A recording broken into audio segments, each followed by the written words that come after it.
Hello Eurovision fans, thank you for coming to my channel. Today I want to talk about my very strong opinions about the German preselection for Eurovision 2023 and why I think that we have destroyed our chances once again at having a good Eurovision result. I myself am German, as you might hear from my accent. And so you know, and I'm also a huge Eurovision fan, so you know that over the last couple of years I have suffered in silence with the very bad results that our artists have achieved at Eurovision. And the channel responsible for the German preselection NDR has been very heavily criticized because of it. So you can imagine my surprise when the 8 songs that were supposed to compete in the German final were revealed, and there were really good songs, a great variety of different genres, and also quite well-established names like Frida Gold. My personal favorites would be Lord of the Lost with a cool glam rock song that actually I think has some chances to do really well in Eurovision, as well as René Miller with an interesting pop song. However, then I learned that it's not 8 acts, but 9 acts, and that the 9th act will be selected through TikTok. So then I thought, okay, yeah, of course, NDR has to F it up again and do a TikTok vote where you can already imagine what kind of song is going to make it through a TikTok vote. So why are you doing it? Anyway, so I still had some hope that the worst songs would not be selected, but of course the worst song was selected, and that's a song by Icke Hüftgold. Now, I don't want to promote him too much, but everything you need to know is that he is a singer of the Ballermann Schlager style, meaning the kind of music you listen to when you're at a party drinking alcohol at 2 a.m. in the morning and you already don't know where you are and what's happening, but you need a song that you can sing along to. And so you get a Ballermann song. It's called Ballermann because that's, of course, the area in Mallorca where all the drunk Germans are. Sorry for that.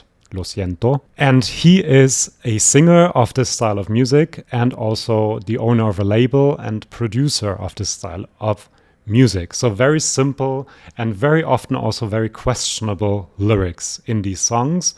And a simple beat, you get the drill. So last year there was a song called Laila, which was in the Ballermann genre of music, if you can call this kind of music. And it was the first song that made it to #1 on the German singles chart. Now, why? Well, it was heavily criticized for very sexist lyrics, talking about a girl working for sex and calling her prettier, nicer, sexier.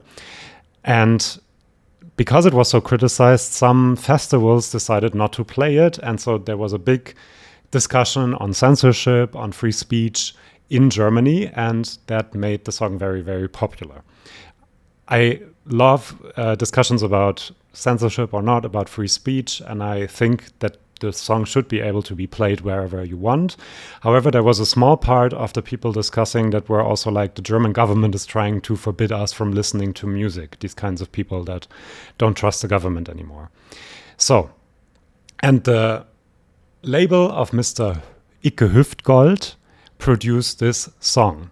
So he has a very big following, so it was very much not a surprise that he won the TikTok vote and that he will be competing in the German national final. Now, I thought, okay, so we have 50% televote, 50% jury vote. So even if he gets 12 points from the televoters, he's not gonna be our representative in Eurovision because the international juries are not going to vote for this kind of song, because it's a terrible song. He can't sing.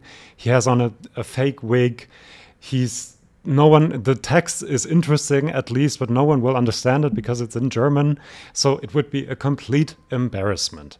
However, then I read an article today on Eurovision.de, the official German website, where it says that the juries will get a certain amount of points, and the televoters will also get a certain amount of points. So far, so good, 50-50. Okay.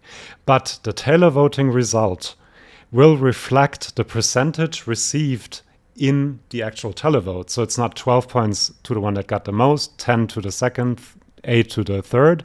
It's the actual points related to the percentage received in the German televote, which means that all the fans that he has of this genre of Ballermann Schlager who would find it a hoot that this kind of song represents Germany in an international competition will certainly have their voice heard and might outdrown the international jury. I still have a little bit of hope that the international jury vote will be so low that he still doesn't qualify. But there's another thing. The German television has set the time for the national final at 10:20 p.m., which for Spain might be a good time for a primetime television show. In Germany, it's very, very late. So who's going to be watching? Giant Eurovision nerds like me and the whole fan base of Mr. Icke Hüftgold, who will be voting their hands off for him to go to Eurovision.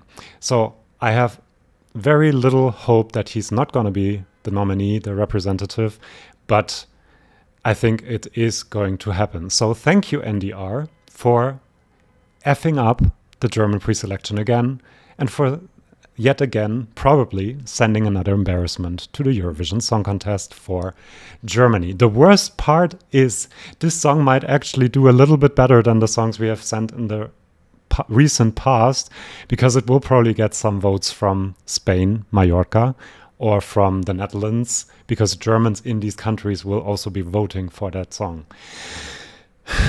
So that's my opinion on the German preselection. I think there's a 99% chance that Icke Hüftgold is the German representative in Eurovision 2023, and so we're going to come last again in the final.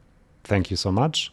And I feel so sorry for the other contestants, like Frida Gold is a household name. She's going to compete against that thing and she's going to lose. And how is that going to look? And who will be participating in the German national final next year if they see what happens this year? I mean, I'm going to stop, because otherwise I'm going to start using problematic words. Okay, thank you. Bye-bye. If you want reviews, predictions, interpretations of lyrics, or opinions like this one on Eurovision 2023, and also interesting videos on Eurovision history, please like and subscribe. Bye-bye.